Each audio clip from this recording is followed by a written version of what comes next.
ఇంతకు ముందు 15 రోజుల ముందే కేసీఆర్ సార్ చీరలు ఇచ్చేటోడు అందరికీ, ఆడపడుచులందరికీ. ఇప్పుడు 2 చీరలు ఇస్తాం, 2 చీరలు ఇస్తామని ఊరిస్తున్నారే తప్ప ఇచ్చింది లేదు, చేసింది లేదు. అరే నాయన, నువ్వు చీరలు వద్దు, ఏమొద్దు.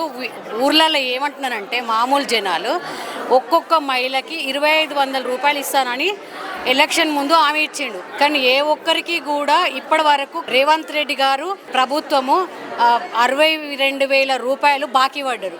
ఫస్ట్ 62,000 రూపాయలు ఇవ్వండి, నీ చీరలు ఏమొద్దు అని ప్రతి ఒక్క మహిళ కోరుకుంటుంది. కాకపోతే ఇప్పటి వరకు కూడా ఇంకా బతుకమ్మ చీరలు ఇవ్వలేదు. ఆల్రెడీ ఇంకా 4 రోజులు అయితే బతుకమ్మ పండుగ కూడా ఉంది.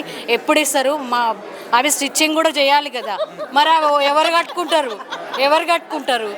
కాంగ్రెస్ పార్టీ వాళ్ళ నాయకులు కట్టుకుంటారా, లేకపోతే కార్యకర్తలు కట్టుకుంటారా? వాళ్ళే కట్టుకోండి. మరి కేసీఆర్ గారు ఉన్నప్పుడు సంబరాలు ఎలా ఉన్నాయి, బతుకమ్మ సంబరాలు ఇప్పుడు ఎలా ఉన్నాయి? అసలు కేసీఆర్ సార్ తోని అసలు పోల్వద్దండి, అసలు పోల్వద్దు. కేసీఆర్ అనేటైనా అసలు బ్రాండ్. తెలంగాణ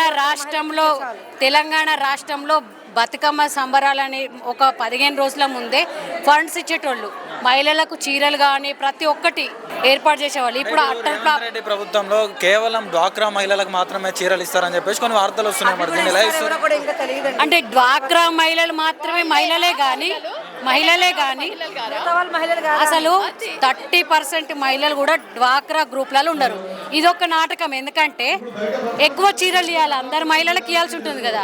ఓన్లీ గ్రూప్ల వాళ్ళకంటే ఏదో నామమాత్రంగా ఇచ్చేస్తే అయిపోతుంది. గంతి నోరు మూసుకుంటే వేసారా? మరి అందరు మహిళలు వేసారు కదా ఓటు, ఓన్లీ డ్వాక్రా మహిళలే వేసారంటే మరి వాళ్ళకే ఇచ్చుకోండి. మరి మేమందరం ఓటు వేయలేదా? మహిళలందరూ కాదా? మరి వీళ్ళందరూ ఎట్లా ఉన్నాయి మరి సంబరాలు ఏర్పాట్లు ఏ విధంగా ఉండబోతున్నాయి? కవితక్క గారి షెడ్యూల్ ఏ విధంగా అంటుతుంది అని అది మా అక్క చెప్పింది కదా, అంతే నాక సంబరం అంబరం అంటుతుంది.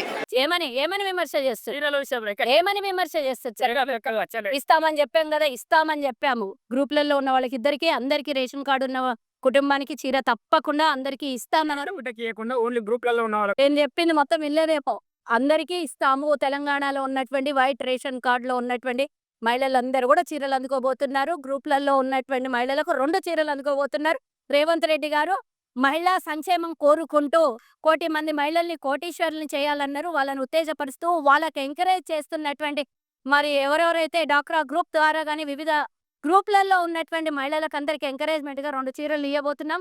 మా ప్రత్యేకత ఎక్కడి నుంచో గుజరాత్ నుంచి తీసుకొని వచ్చిన చీరలు ఇక్కడ అవి కనీసము మసిగుడ్డ కూడా పనికిరాని చీరలు కాదు. 800 రూపాయలు ఖరీదైన చీర.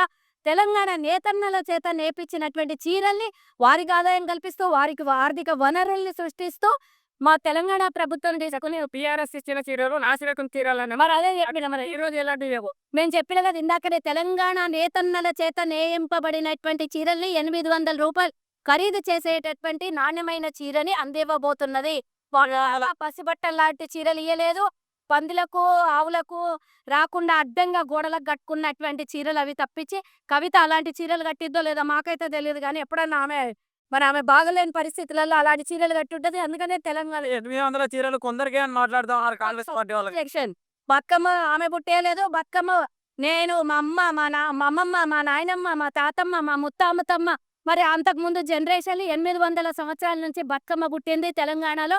వరంగల్ జిల్లాలో పుట్టినటువంటి ఈ బతుకమ్మ ఆ రోజు కలరా మసూచి వచ్చి ఎంతో మంది వ్యాధికి గురయ్యి ఈ స్పాట్ లో చనిపోతున్నటువంటి సమయంలో లక్ష్మీదేవి, సరస్వతీదేవి, గౌరీమాత ముగ్గురి అవతారములో పుట్టినటువంటి ఈ బతుకమ్మని పూజించుకొని ఆనవాయితీగా పూలకు పూజ చేసి, ఎంగిలి పూలు కాదు, ఎంగిలంటేని పూలకు పూజ చేసినటువంటి బతుకమ్మ ఆ రోజు నుంచి వాళ్ళు వచ్చినప్పటి నుంచి ఏదేదో మాట్లాడి బతుకమ్మ అంటే వాళ్ళే అని కాదు, ఇవన్నీ కాదు, నాన్ సెన్స్.